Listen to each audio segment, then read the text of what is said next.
Golden Guardians or FlyQuest or Optic, those were kind of considered the worst teams in the league in spring, and now a lot of these teams are doing so damn well. Golden Guardians is having a resurgence. FlyQuest is tied for first. You know, Optic just beat Cloud9 today. There are no wins, there are no teams that you can take for granted, so teams really need to show such a high level of consistency. You can't get away with the mistakes, I think, in this league that you used to be able to. We'll see if CLG can get away with this. Morgana, Kindred, Talia, Rakan, Zoe, Aatrox all banned, which Quick left fix. Nocturne first pick there for Team Liquid, and Mundu Sejuani, the counters for CLG. You know, it's one of these things where a lot of teams feel comfortable picking whatever is good into tanks blind against Impact, because he often is not going to play the carry and punish you.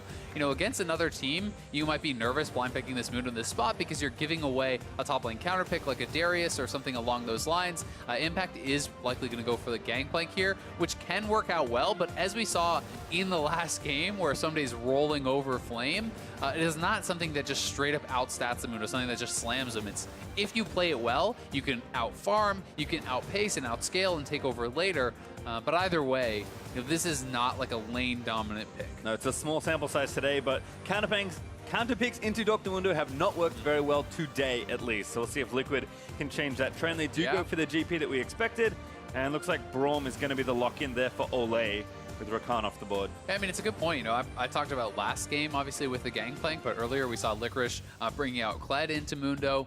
Really didn't do anything with that, and you know, in a pick like that, you have to play it very aggressively. You have to be bullying the Mundo, whereas Gangplank doesn't have to play that style. You can play it more passively and just farm and outscale, and that's why I think Gangplank often could fit better on the stage. And wow, we got Mid lane Kled, I think. mid lane Kled. I mean, this is an LPL special here. The blind mid lane Kled. You could theoretically, so Kled is actually very good into Gangplank. So theoretically, they could swap this around and actually run Mundo mid lane or whatever. It's likely going to be Kled mid. We'll see what the bans are going to be.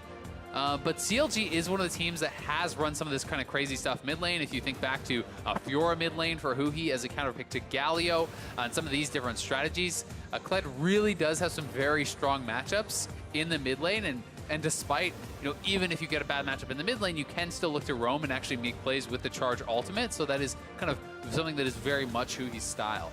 It's funny, I think a lot of mid laners in the league are practicing a lot of these picks, but very few of them are willing to play them on stage. Huhi, though, never afraid to play something like Connecting, which of course we saw yesterday, now to Kled.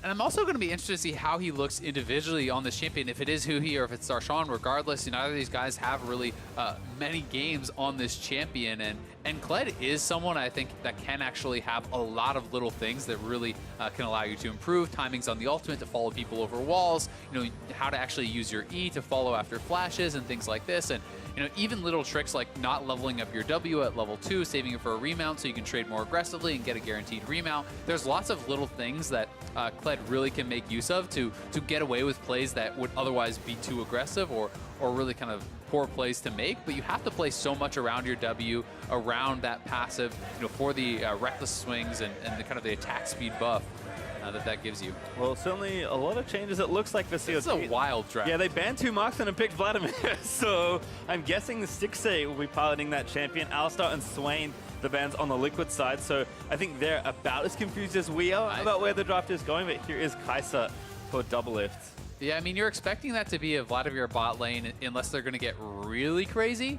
You know, theoretically, you could be doing something different from that. You know, you could send the Kled bot or whatever, or do some different things like that, but definitely not expecting it. Expecting it to be probably mid lane Kled, top lane Mundo, Vladimir bot.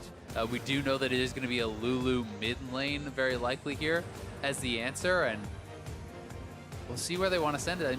You could send the Mundo mid against the Lulu and just have him farm if you think that you can slam GP in the Kled matchup. Lulu is pretty annoying for Kled as far as actually, you know, poking you down. Polymorph is very frustrating. Saving that Polymorph for when he gets dismounted makes it incredibly hard to actually ever remount. And also can make your W kind of time out those reckless swings, and that can be pretty problematic. So we'll see where they are going to swap it around. Probably still going to be Kled mid, but I think then you have to play aggressively around that mid lane because Kled doesn't want to just be sitting back and taking poke from Pobelter here, or it could be pretty difficult. Yeah, it looks like Pyke was the last pick, and I'm pretty sure if the picks stay like this, CLG actually just picked in position on the draft. Yeah. I think incidentally, right? Like it wasn't on Pretty purpose, funny. but certainly something pretty different here for CLG, for Team Liquid. They got the Nocturne as their first power pick, and they're playing a marksman still in the bot side. So seems pretty standard on their side. CLG maybe taking their cues from yesterday, thinking, you know what? The problem was the draft wasn't crazy enough. So one-upping their performance from yesterday. Yeah, I mean, this is a very heavily scaling composition, I would say, from Team Liquid. They have to kind of play it very slowly when you have Kai'Sa, Lulu, GP. That kind of screams late game to me. And I'm going to be very interested to see if CLG can actually push the pace enough to really shut that down, because I don't expect what CLG has drafted here to really be able to deal with Doublelift in the late game with a Braum and a mid lane Lulu protecting him. That is going to be so incredibly difficult to actually take down the Kai'Sa, without perfect flanks. And it's going to be Smite, Kled, mid. You guys can't see this. I'm laughing silently off camera because I can see what the summon spells so like. They're actually funneling it because it ignites Sejuani, so definitely not what I expected. I expected it to be more of just a standard jungle Sejuani, mid Kled. Not that that is standard, but it is used in the LPL some, and it has been shown around the world it can work. But this is actually a funneled Kled with an ignite Sejuani. Predator Vladimir bot lane here for 6A. This is just so far away from what CLG has been doing for most of this split that I'm honestly pretty shocked to see not only the funnel mid, but I mean, this is the first non-marksman game 6A has had this entire split. He, I believe, was the last player to cross over to the dark side and is now officially over there with Vladimir as Darshan peeking around the corner. Yeah, I think TL now, I mean, one of the crazy things about this draft is like us, you will not see the summoner spells until you start loading in. So yeah. If they weren't expecting this, I can't imagine they were. Unless you've seen them do it in scrims. Sure. That's really the only way you're going to know, because it's not something that you would certainly be expecting. As far as the actual 2v2 and how Sejuani is going to work with Kled is another melee champion that can help stack up that Sejuani passive much more quickly. You're going to be able to proc that. The 2v2 should be very powerful. I fully expect a Sejuani Kled 2v2 played well against Nocturne Lulu for them to be able to slam that 2v2. I think, if you can land the bear trap on the rope, have that Sejuani passive, there's a ton of CC, there is a ton of all-in potential, so they can play that very aggressively. And having actually played a lot of Kled myself, and even some jungle Kled, you can actually clear very well once you are on your Tiamat. Before that, it's pretty garbage, and you can't actually get courage from the jungle monsters, so you can't remount in the jungle if you do dismount. But once you're on Tiamat, the clear is very good. You can actually farm it out pretty well, and I'm going to be very excited to see how they execute on this, because, again, even if you're funneling this Kled, this is not like a hyper-scaling champion. I would say Kled is at his strongest on maybe 2 or 3 items, and it's then more about finding these engages with your ultimate and finding skirmishes. And in a straight-up 5v5 team fight, I think it could be very difficult to get to Doublelift, and if you don't do that, you're probably not going to kill him. Yeah, I would compare it somewhat to Talia, who we've seen both fully funneled into and just with Smite being a bit more self-sufficient. You're more trying to get to a strong point in the mid-game and then go from there, because like you said, those first few points for Kled are so strong. And I mean, I think an even better comparison may be Aurelia, right? When we saw Huni actually playing a funneled Aurelia, I think this is very similar, where you can do those kind of powerful mid-game team fights. And to their credit, there is no true tank on the team, so if you ult in, it's not like there is a giant Mundo to then absorb the Kled ult. Braum can do that, but if a super-fed Kled gets on top of Smithy or Pobelter or Doublelift or Impact, you can kill any of those people. So already doing a little bit of invading, taking some of the jungle away, but it is a trade because Smithy is expecting this, and this is just a pretty wacky setup, and that's not even, in a normal game, you would be talking so much more about the bottom lane, because this is not something that 6A and Bifrost have been running. Good hook there from Bio, but not really much you can do other than be annoying. 6A just continuing to farm up, as I think someone expected. Kai'Sa Braum is getting their early push in here. Yeah, and it's going to be a lot about how well 6A and Bifrost actually farm under turret. We'll see how many of these minions he can pick up. Because as of now, he's definitely pretty close in the farm and could just about even that up with perfect farming. Mundo on the top side is going to be pretty nice. And, it's one of those things, though, like I was saying in the Someday game earlier against Flame, Mundo, to beat Gangplank in the 1v1, needs to kind of play aggressively. You don't want to just sit back and get poked. And when you don't have a jungler on your team, that's another kind of impacting thing. with this funnel play is that you can't actually just be running in because you don't have a jungler behind you, and Nocturne may be there to support the gangplank. So it feels like it's going to be a lose gracefully or just try to survive type of thing for Darshan, because Impact should have a relatively free lane unless the funnel can get out to the sidelines. Yep, certainly think as well with Smithy happy in this situation himself, just farming up as Pobelter defends as he can. Incidentally or not, Lulu actually pretty good in this situation. So yeah, very good. Team Liquid kind of have a few things fall into place here for them. Yeah, I mean, I think Lulu can be very good into Vladimir and Kled, you know, two of the main threats here. Simply because the polymorph is so damn powerful and actually locking these guys down. It is kind of really like you're gated by these windows of power. Vladimir needs to be able to kind of survive and get his pool off. His Sony's off in these sorts of reset style of plays, and Kled really needs to be able to kind of be effective during his dismounted stage to get remounted. If you do get polymorphed, if you do get knocked up, it's very unlikely that you'll be able to do it. And TL going to be able to grab a very early Ocean Dragon here, just out of, oh no, Name Vision now, but this is a really good one to get. I think it is by far the strongest dragon for the laning phase, and getting that at 5 minutes is going to make things look really, really good for them in the early stages. Still trading on bot side, but like you mentioned, TL have pretty much all the control with the, I guess, real jungler here on Xfinity Nocturne, able to get onto this dragon pretty easily. The trade-off though is that Huhi's early gold has given him that early teammate. You mentioned that when you jungle Kled, teammate is really when you can start power farming, so he is at that point now. Yeah, he really is, but what I always like to do when I'm looking at funnel, I don't compare mid lane versus mid lane farm, and even if you're doing that, it's not looking bad for Pobelter. I actually, you know, you essentially add up Reignover plus Huhi's farm, and you compare that to Smithy versus Pobelter, right? And they have essentially 83 farm on one side versus 64 on the other, and you know, they are not really getting that much gold because Smithy, while he was being invaded, was actually trading on the other side of the map, and Pobelter was keeping up very well. So, you know, so far the gold certainly going in TL's favor. But kind of threatening that first roam up to the top side of the map means Impact is going to have to play it safe and back off. They know that Huhi is 6. They know that the charge is available, and we'll see what they can really get done with it. I think they have to be very proactive, and they may look for some sort of a dive or a roam to the side lane. Yeah, I think expecting things to speed up a little now that Huhi has his teammate and can shove faster. Nice pull there from 6A as Ole was looking for the Winter's Bite. And I do like that Biofrost is trying to be a bit more proactive in this lane. Pyke in lane, not so great. Out of lane, though, can really run quite effectively. Yeah, and also when you are funneling, there's more onus kind of on these supports to actually get out and affect the map because there's not a pure jungler that can actually do that. So 6A, though, taking quite a bit of damage here, and you can see they are being constantly pushed back, and the wave is pushing away from them, so it is a bit of an awkward position where, you know, they're kind of being pulled up to fight and then being jumped on.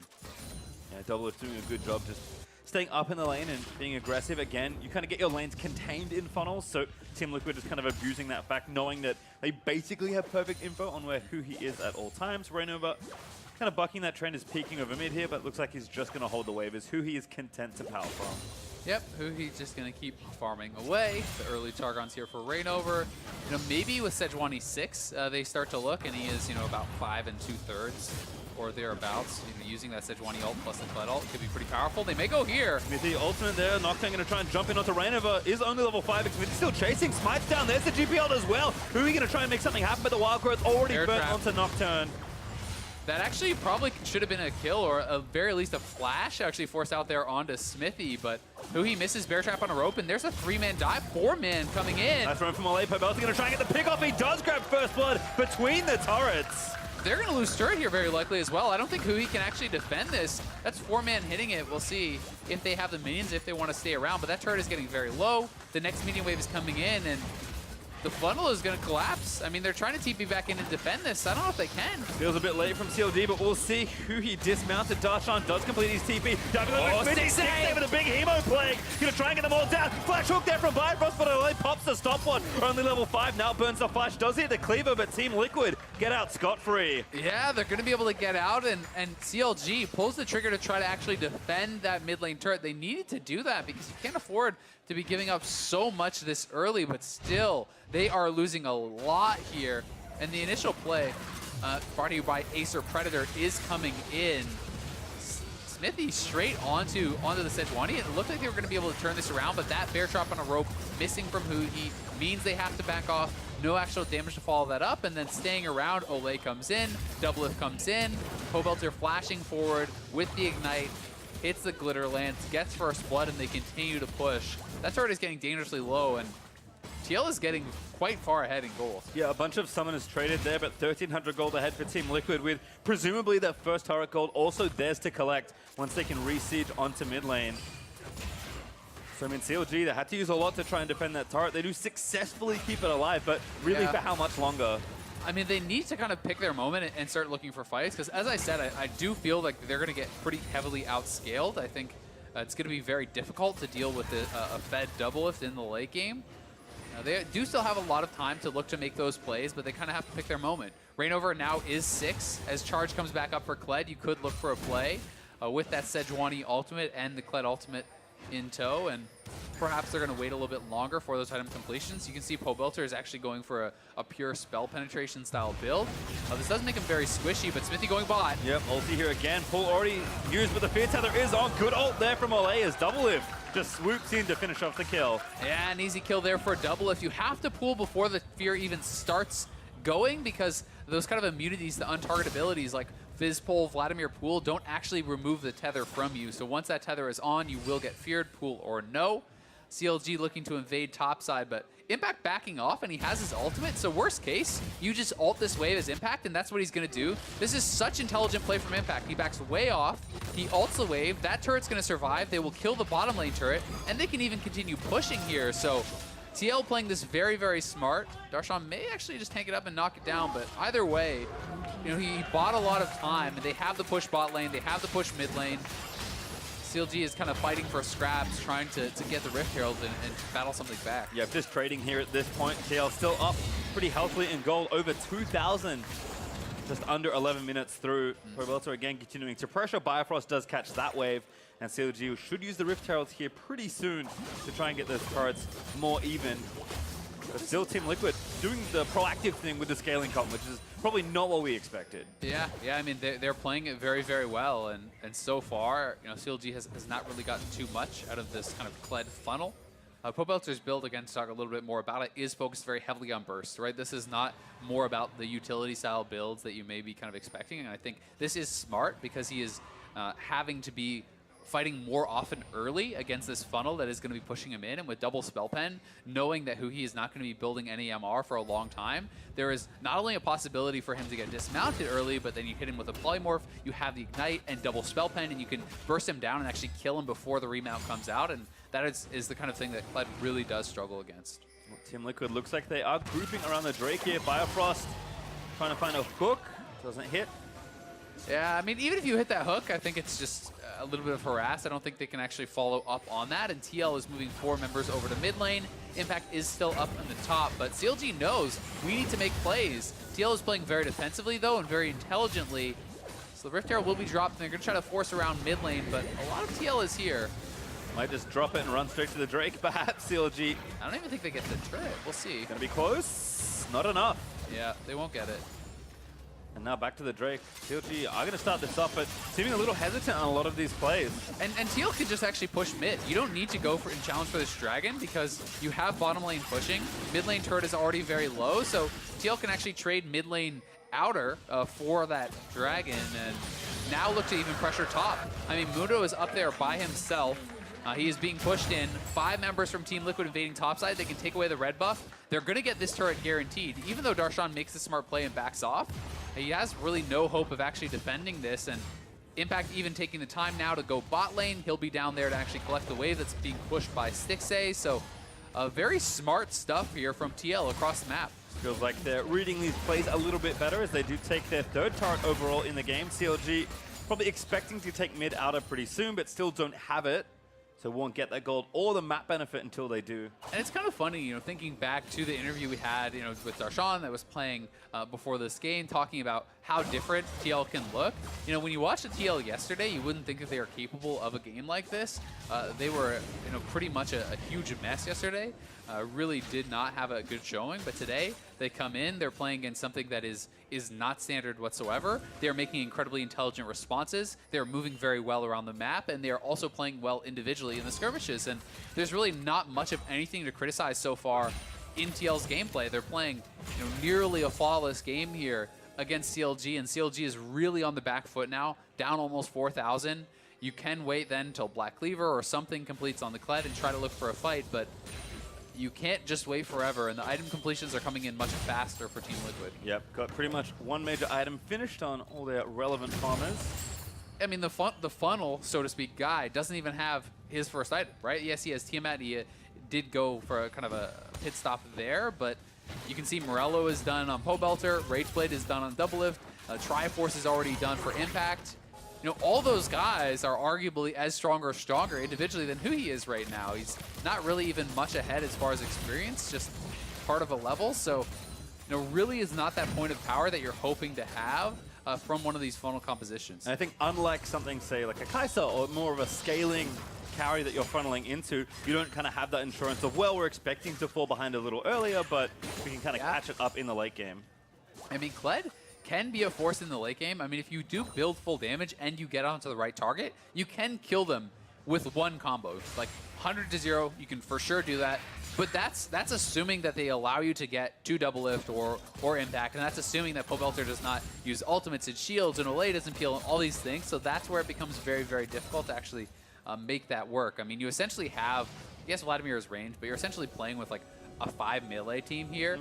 As CLG, and then you're going to have to be grouping up and running through Braum ultimate, running through GP ultimate, and trying to funnel back and get onto Doublelift. Yeah, Doublelift set up to have a pretty good game once more. Rageblade, like you mentioned, already done. Moving on to that second item pretty quickly.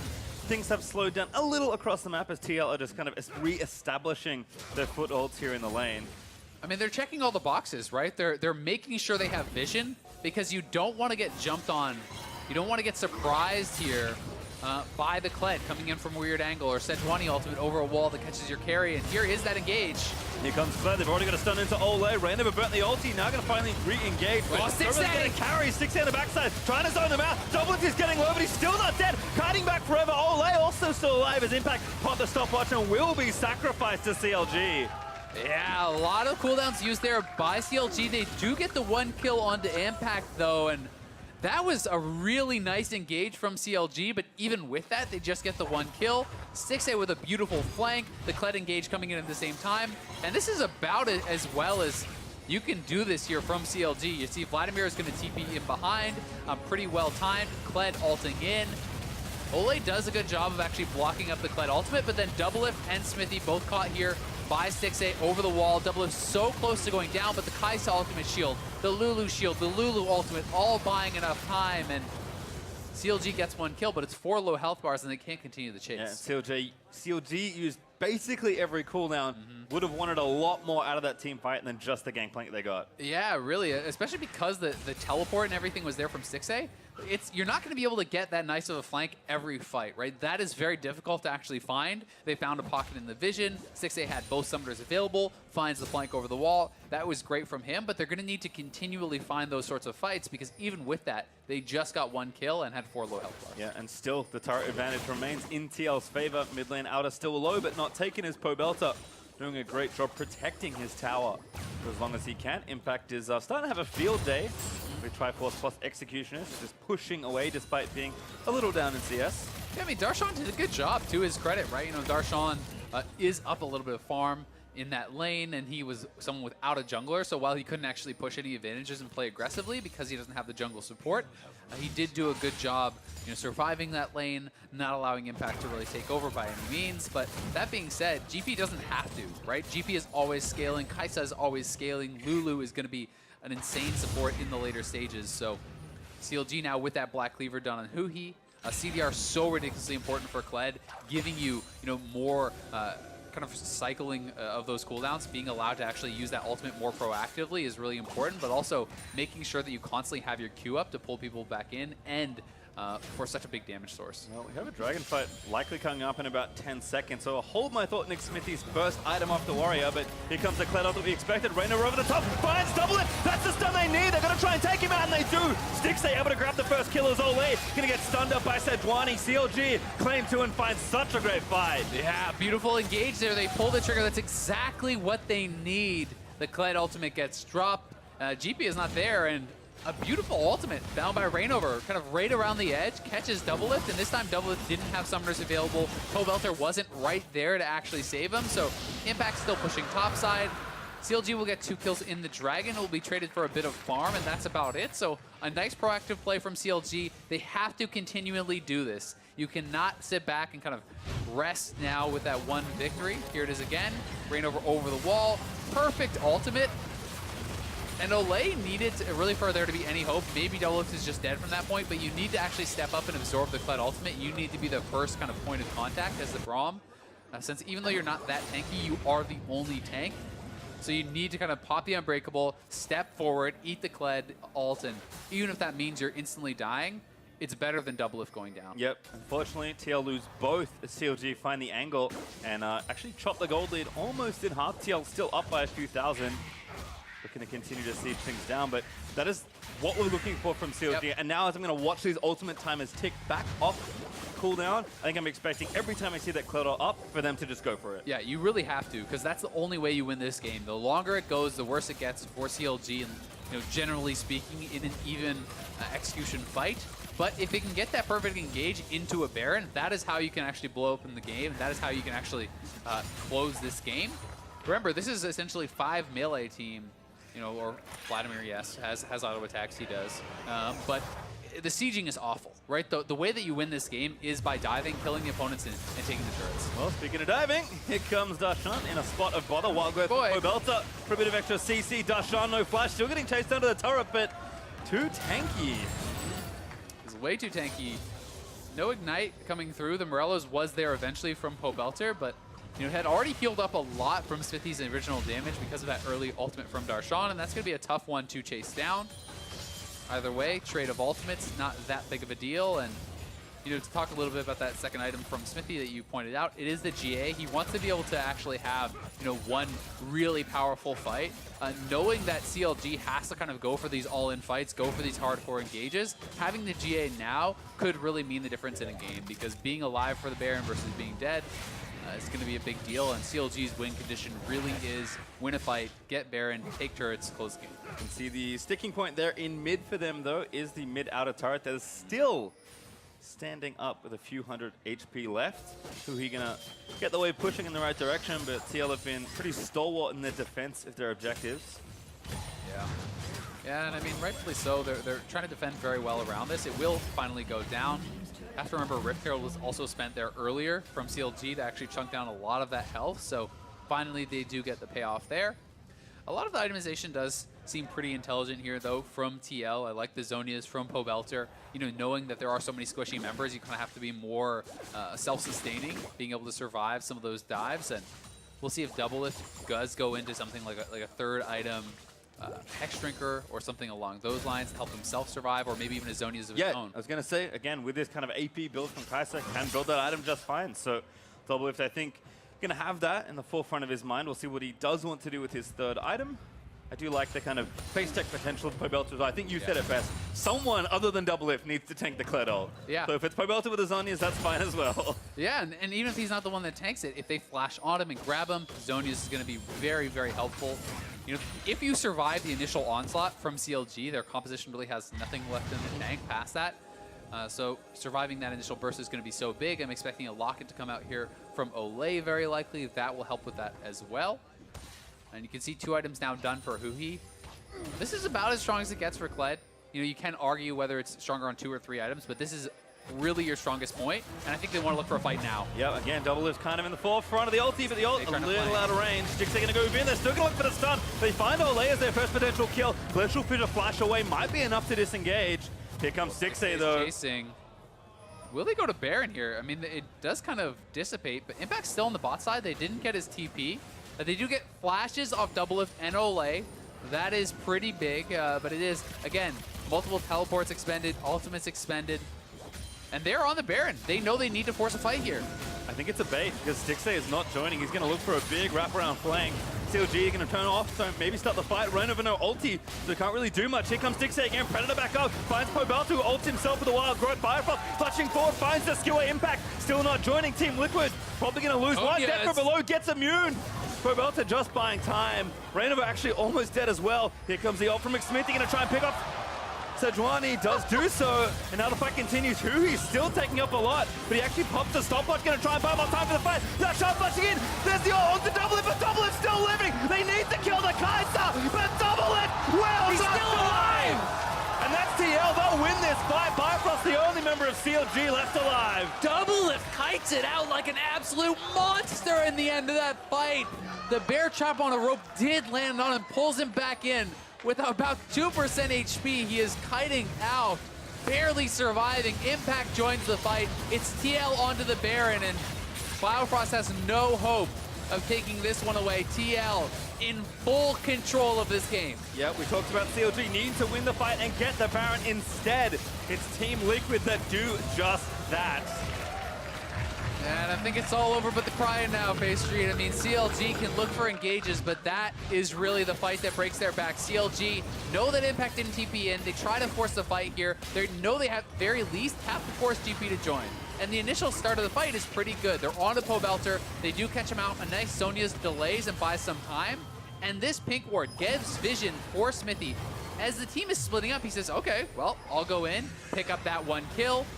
You can look how far away the Kled is here. He going in on kind of this solo mission does hit the bear trap on the rope, but it's Darshan flashing forward. The ult from Doublelift to actually reposition at maximum distance, down to about 1% HP there before the fleet footwork procs. Dodges out the cleaver, barely surviving. That was played about as well as it could be from Doublelift. Yep, and as a result, Team Liquid have Baron and a gold lead of over 6,000. CLG running out of options in this game. I mean, your only option is, okay, well, our engage didn't work. I guess we engage again. Like, that's what this comp does. You don't have safe wave clear. You don't have sieging. You have to fight. And if you cannot hard engage and win the fight, you can't win the game. So CLG has to look for some sort of a flank, but no TPs are available on Darshan or 6A. That's going to make it so damn hard. TL can just push in as this four-man squad, and you have to run straight at them, which makes it so difficult to get to double it. All that's really needed, I think, for TL is just a bit more patience. Tier 2 in bot lane will die. Engage. Gonna try and cover it. Smithy tanks the ulti there from Clever away again on the front side. Still double it. Left untouched. He moved like doesn't even tag him. CLG now kiting back away as Smithy will die, but his GA pops. Double it. Already slain Darshan. Now ult aggressive forward. Killer Instinct gonna try and pick up a few more. 6-8. He's dead to Impact. Fuhi on the left side. Gonna get picked off as well. He falls down. Impact grabs the double, and CLG in full retreat. That'll be that. TL gonna close this one out in 26 minutes. A dominant performance in TL. Looking back on point. Much needed bounce back after yesterday's loss, but Team Liquid will make it look like nothing has changed. Nexus turret's falling, Bifrost zoned away, and TL just gonna do a victory lap around CLG's Nexus. They'll split the weekend and take down Counter Logic Gaming. That game is going to feel really good for Team Liquid after a rough loss yesterday. About as clean as it could be from them. The Kled funnel from CLG, cool strategy, never really got going. Didn't really find a time where they were enough stronger than their opponents that they could consistently find those engages. And while they were fairly proactive in actually looking for them and trying to find those fights, they had gotten too far behind in the early stages to really turn those team fights into team fight victories. Well, Team Liquid see a pretty strange composition from CLG, but react well. Team Liquid are back to the form that found them so much success early in the split and, of course, in spring.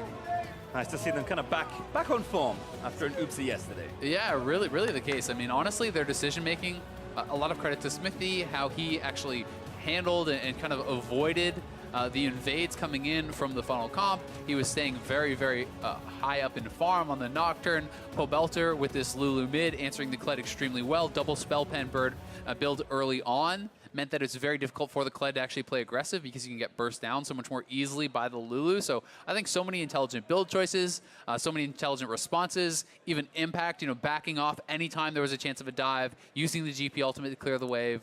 This was really TL looking about as good as they ever have. I think so. And for CLG, I mean, we kind of have to ask the question, what happens if you just give Reignover back his smite? You could probably play the comp as you drafted it a little bit more standard, but CLG, the danger of cool things perhaps getting to them a little. Yeah, I mean, if this is something that I think if it gets ahead, it's going to look so damn good. But when some of those early things are responded to very well by TL or go bad, it starts to kind of have the wheels fall off.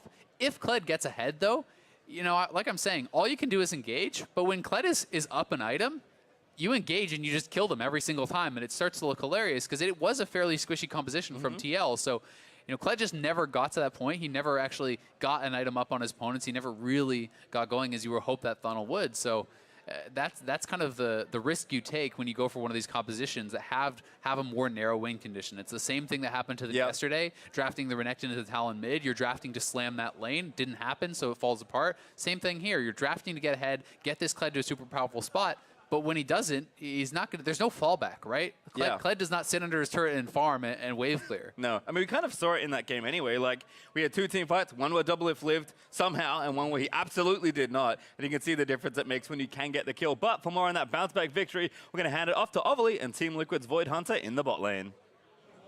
Thanks, guys. Doublelift, congratulations on the win. A 1-1 weekend for Team Liquid, kind of following in the pattern of inconsistency. You had the loss yesterday, but you dominated today. So what do you think is causing it, and how were you able to overcome it today?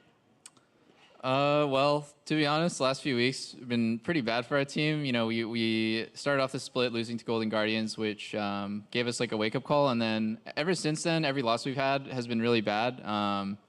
We don't really know if it's because we're like trying stuff that we're not comfortable with, like me on Vlad and you know, Eugene on Yasuo and stuff, like those sort of team comps that are meta, or if it's like just our play. It definitely is our play in the end. Like it just suffers a lot, I guess, on this patch, and we're just really trying to figure out like what our strengths are again.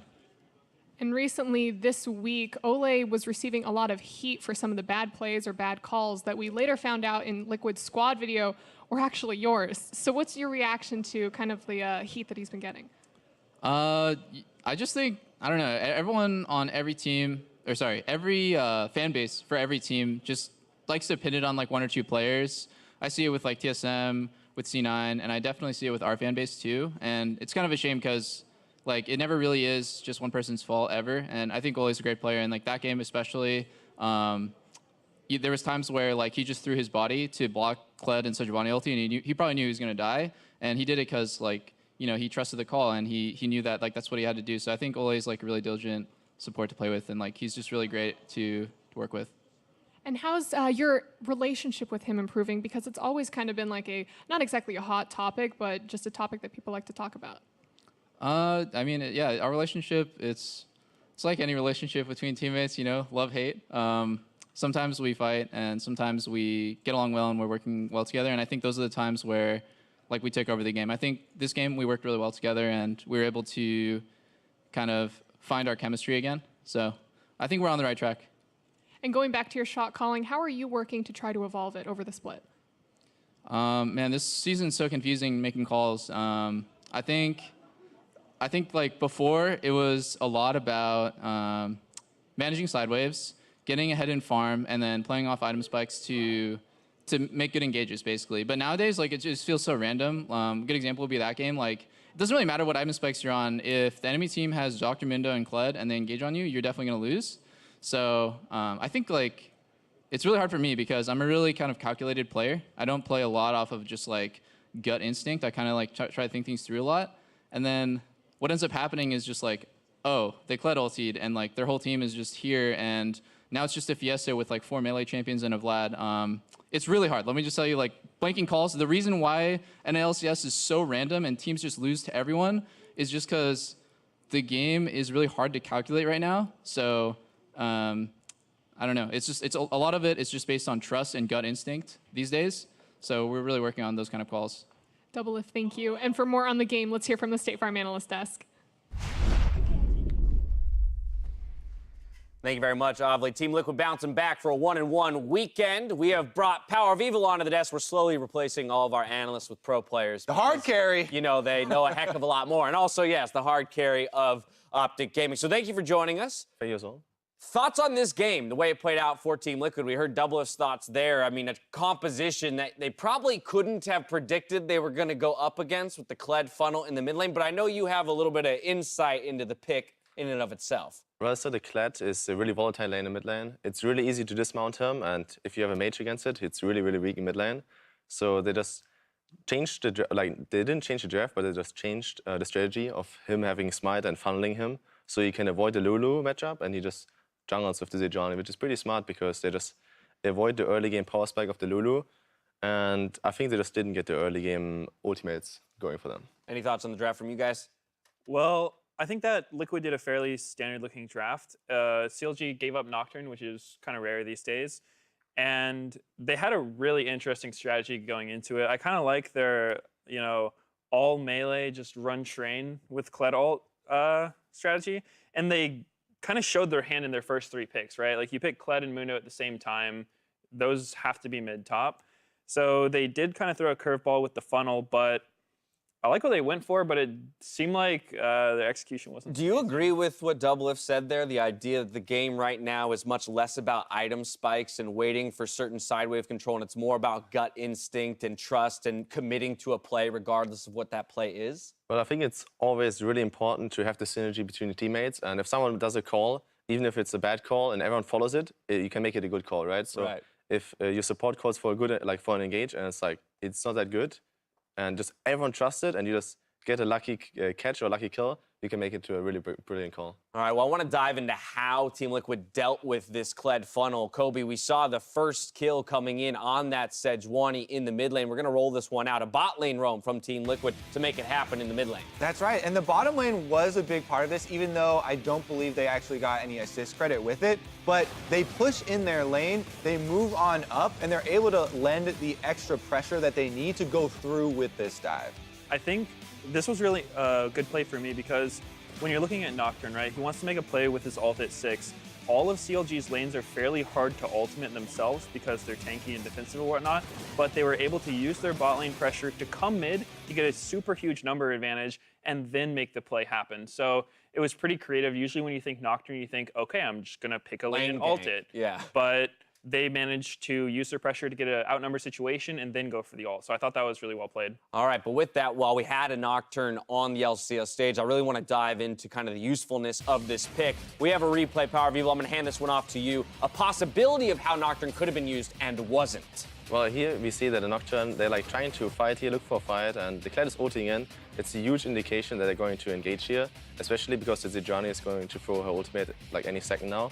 And I feel like a lot of Nocturne players, they're not utilizing the ultimate correctly. And here, if Xmiffy just uses the Kled ultimate to just press ultimate and blinds everyone, they're going to have a really bad engage. And the Vladimir, who is TPing behind, you can see it on the screen, is not going to have the right engage. Like, he doesn't know how the team fight is progressing.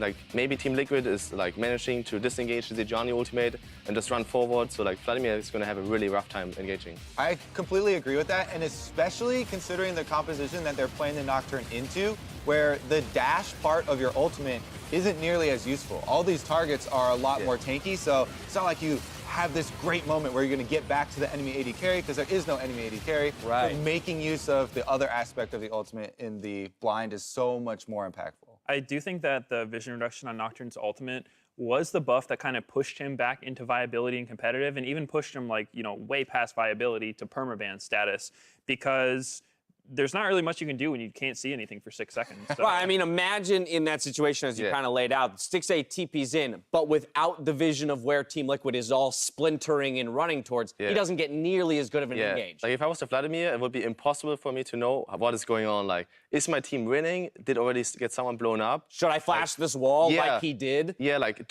how do I know there's someone? Like, if I flash out the wall and there's no one, it's like, I look like a clown. Another one of the more subtle things you don't always notice is that because you lose shared vision with your teams, you can't see into bushes during Nocturne ult. So even if you ward it, even if your teammates are standing in the bush, once someone goes into a bush and you're blinded by Nocturne, you can't see anymore. So it's just a really, really powerful ability. A piece of his kit that wasn't perhaps used optimally in this situation, but the win still fell over to Team Liquid, and the reason that happened is a 24-minute fight near the top lane here, 4-for-1 in favor of Team Liquid.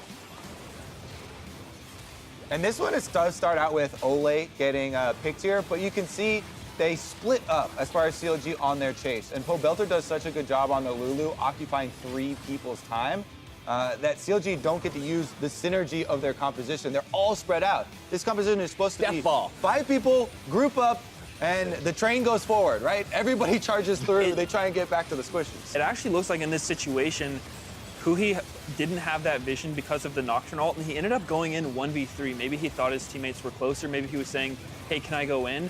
Without realizing how far his team really was, because Huhi is their funnel. You know, you're investing most of your resources into this guy, and Kled loses a lot of effectiveness when he gets dismounted. He got dismounted and had to stopwatch before his team was even close. So definitely some disjointed communication, and a lot of that does come back to that Nocturne ult, like not being able to see anything. At the same time, it could have been that they were like really frantic about like maybe they can escape, but they should have realized that they can only run into the enemy base, right? Yeah. Into their base, right? So if they just took it more slow, just grouped up as 4-man, just run them down, they'll have probably gotten the Baron afterwards, and the game would have been different. A little bit more composure, taking a little bit more time to set up the play. That's not what happens. Team Liquid grabs the Baron. They ultimately push for a victory, and this is a nice bounce back for them to make a 1-in-1 week. But let's remember, this is our spring split champions here that are now sitting at 6-4 and have looked shaky throughout this performance. So I want to go back to the conversation we had at the top of the day, the idea of trends within the NALCS, and that Team Liquid does not necessarily look like they are solidly the best best team in the NALCS. What, if anything, does this game do to either shore up some of the weaknesses and concerns that you guys have about the squad, or even expose more worries about how they might perform later into the split? I think that getting wins after a loss streak can definitely help just overall team confidence and morale.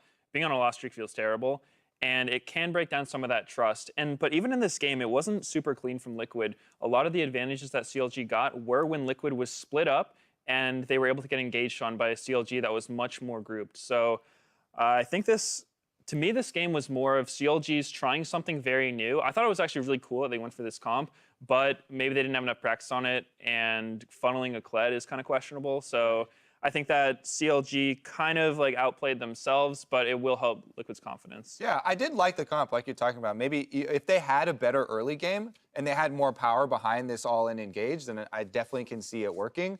I didn't see in this game something much different from Team Liquid. You're talking about kind of changing the way the trends are going, though. So I don't think that like there's a big course correction here because of this win. But as you're talking about, like it's great for morale. I want to finish with you, Power of Evil, because you guys moved to 4-6 today. So one, the fact that there's only 2 games separating you guys in first and how many teams occupy that space in the standings is very intriguing.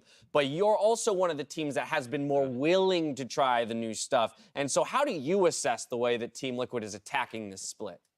Well, so with our 2 wins now, it was an historic moment for every esports fan out there because that was the first 2-0 in the whole season for Optic Gaming. Yep. So, like, I think we are really confident, and I think the win yesterday was really important for us because we started losing every scrim and we lost trust in each other, I would say, a little bit. And we tried to use all these new strategies to like catch our opponents off guard. And I don't know, I just really enjoy the meta right now. I feel like smite mid laners are fun, strategies are fun. And you can just try out, like, it's so much stuff viable in mid lane, especially you could see the Kled funnel. Like, there's so many options. It's just like, I would say players and teams who are open to new strategies and have the viable options of doing them and are good on these champions, it's like really big. Well, there's one common word that I heard both the two of you and Doublelift speak in his interview: trust. So this idea that trust is one of the most important aspects of a successful pro team. We'll keep looking for trust to develop throughout the entire split for each of our teams. After the break, Clutch Gaming and TSM man their stations for Game 4. That matchup is coming up. Don't touch that browser.